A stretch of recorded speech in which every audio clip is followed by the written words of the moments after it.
Hi friends, আজকে আমি তোমাদের দেখাবো যাদের ক্রিম্পিং মেশিন নেই তারা ক্রিম্পিং ছাড়া কিভাবে হেয়ারে ক্রিম্পিং করবে। তো আমার এই যে দুদিকে দুটি বান দেখছো, তো আমি কোনো ওকেশন থাকলে তো আমি এইভাবে বেঁধে রাখি, দুটো তিনটে চারটে এইভাবে বিনুনি করে। তোমরাও রেখে দেবে, দেখবে। চলো রেজাল্ট দেখি। তো এক সাইড খোলা শুরু করেছি, পুরো ব্রেড বানিয়ে রেখেছি। এখানে ঠিক এই রকম একটা গার্ডার দিয়ে রাখবে। এরপর গার্ডারটাকে খুলে দিলাম। রেজাল্ট কি হয় চলো দেখি। ধীরে ধীরে খুলে নেব। আর আমার হেয়ার তোমাদের কেমন লাগে সেটা কমেন্টে জানাবে। আর আমার মতো হেয়ার পেতে হলে না, তৈরি করতে হলে একটু কেয়ার করো। আমি যেগুলো বলি সেগুলো একটু ট্রাই করো, তাহলে কিন্তু তোমাদেরও হেয়ার এইরকমই হয়ে যাবে। তো চলো দেখো, পুরো আমি হেয়ারটাকে আস্তে আস্তে খুলে দিচ্ছি। আর আমার হেয়ার কত সিল্ক দেখেছো তো, ভীষণ সফট। তোমাদেরও হেয়ার এরকম হয়ে যাবে, শুধুমাত্র একটু যত্ন করতে হবে। তো এই সাইডটা খুলে নিই, তারপর একসঙ্গে আঁচড়াবো। এই সাইডে না আমি দুটো একসঙ্গে বান করে রেখেছি।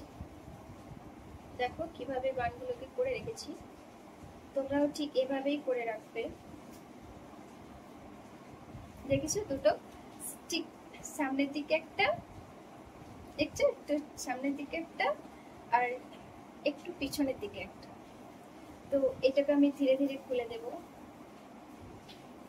সাবধানে খুলবে যাতে হেয়ার নষ্ট না হয়, হেয়ার কেটে না যায়, ফেটে না যায়। ঠিক আছে, আস্তে আস্তে খুলবে। আর অনেকে জিজ্ঞেস করেছো আমি কি অয়েল ইউজ করি।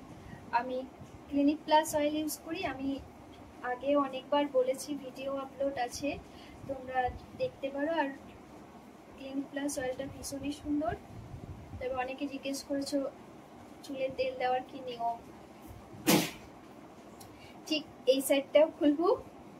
তো চুলে তেল দেওয়ার বিশেষ কোনো নিয়ম নেই। তো আমরা যখন চুলে তেলটা দেব, ওয়াশ করে দেব, হেয়ারটা আগে ওয়াশ করে নেব। চুলে তেল দিয়ে থাকারও প্রয়োজন নেই, মিনিমাম 2 ঘন্টা থাকলেই হবে।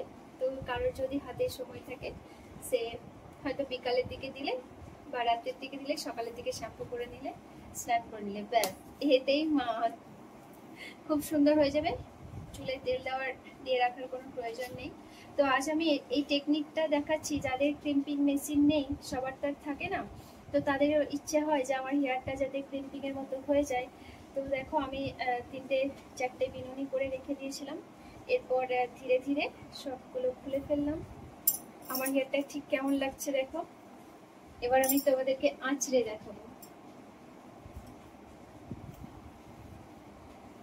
আস্তে আস্তে ধীরে ধীরে আঁচড়াবে যাতে হেয়ারের কোনো ক্ষতি না হয়। সব সময় এইরকম কাম দিয়ে বা এরকম চিরুনি দিয়ে আঁচড়াবে, বড় দাঁতওয়ালা চিরুনি দিয়ে, হেয়ার কম নষ্ট হবে। এরপর তুমি সরু চিরুনি ইউজ করবে।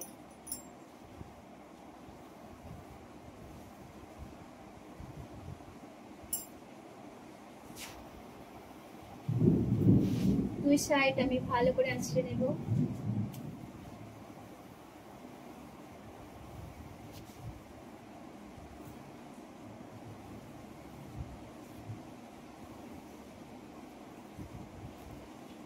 দেখো আমি এবার স্ট্যান্ড হয়ে দেখাই ঠিক আমার হেয়ারটা কেমন লাগছে।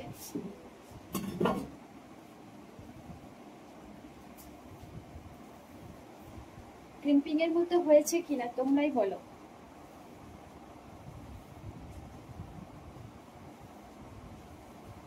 এরপর আমি যেরকম খুশি স্টাইল বানাতে পারি। হেয়ারটা তো আমার ক্রিম্পিং এর মতনই হয়ে গেছে, দেখো ফুলেও গেছে ভীষণ। এরকম হেয়ারে সামনে দিকে পাফ স্টাইল করে, সামনে দিকে সাইড পাফ করে, মিডিল পার্টিশন করে, পাফ করে দুই সাইডে ফুলিয়ে নিয়ে একটু, তো দেখো আমি খুব সুন্দর করে আঁচড়ে নিলাম হেয়ারটা। এরপর মিডিল পার্টিশন করে, আর কেউ যদি চাও মিডিল পার্টিশন করবো না, সামনে পাফ স্টাইল করবো, সেটাও হবে। দেখো হেয়ারটা ক্রিম্পিংয়ের মতো হচ্ছে, পুরো হেয়ার একদম ফুলে গেছে না ভীষণ। যাদের অল্প হেয়ার তাদের দারুণ সুন্দর লাগবে। তো এরপর দেখো আমি এটা করে নিলাম। এরপর যেহেতু আমি বিবাহিত, তো তোমরা যদি না চাও আর মিডিল পার্টিশন নাও করতে পারো, সাইড পার্টিশন করতে পারো। তো আমি এটা মিডিল পার্টিশন করেই দেখাবো, সাইড পাক করে।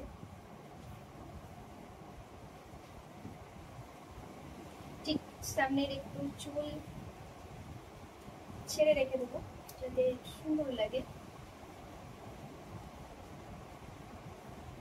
এরপর দেখো 1 2 সেকশনে 1 2 1 2 এইভাবে সেকশনে হেয়ারটাকে সুন্দর করে ঘুরিয়ে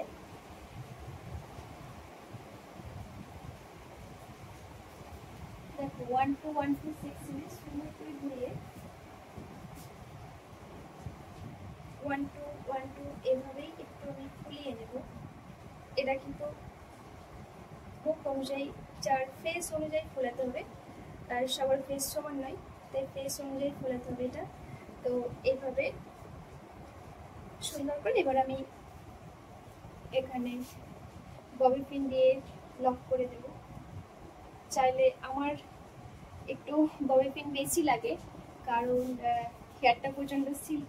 তো যাদের দুটোতে হয়ে যাবে তারা দুটোই নেবে, যাদের চারটে লাগবে তারা চারটেই নেবে। এভাবে সুন্দর করে আমি লক করে দেব।